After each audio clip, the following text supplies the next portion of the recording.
বলছি আমি গরিব হতে পারি, কিন্তু আমি আপনার মেয়েকে রানীর মতো করে রাখবো। স্নেহা, এটাই কি সেই ছেলে যার সাথে তুই রাত জেগে ভিডিও কলে কথা বলিস?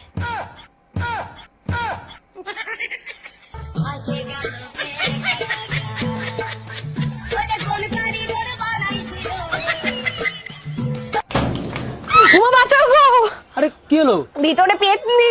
তুমি মেকআপ করে বাথরুমের মধ্যে যাওনি কেন?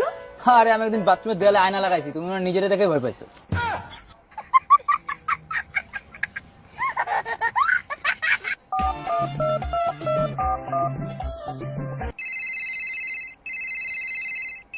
হ্যাঁ বলো। হ্যালো, বলছি খাটের উপর কতগুলো টাকা আছে দেখো না। কোথায়?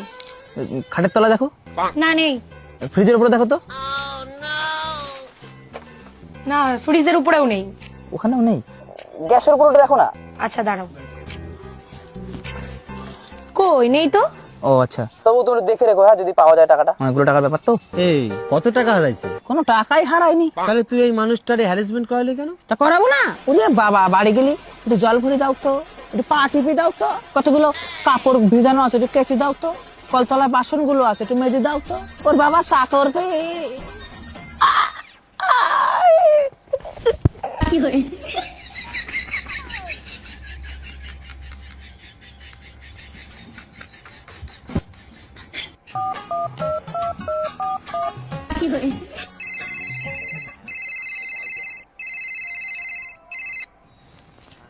হ্যালো। কোথায় রে বাবু তুই? তাড়াতাড়ি বাড়ি আয় তো, কাজ আছে। আরে আমি এখন যেতে পারবো না, আমার এখন ব্যস্ত হচ্ছে খুব। আমি এখন যেতে পারবো না, আমি কাজে ব্যস্ত। কই মা, দিন তো ফোনটা আমাকে। হ্যালো, আর কোথায় তুমি? এই তো সোনা, বলো।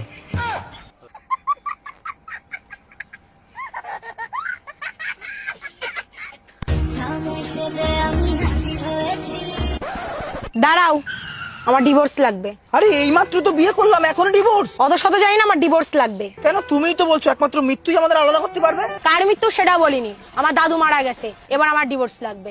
শালার বুড়ো, পটল তুলবি তো দুদিন পরে, তোর ফুলসজ্জা না হয়ে যায় তারপরে। শালা এখনই পটল তুলতে জোবার ফোবান উতলে উঠছে। বল মা, তোর কি সমস্যা বল। আমার হাতটা দেখে বলুন তো ভবিষ্যতে আমার কি হবে? এক সপ্তাহের মধ্যে তুই তো বিধবা হয়ে যাবি রে মা। আরে ওসব জানি, ধরা পড়বো নাকি সেটা বলেন।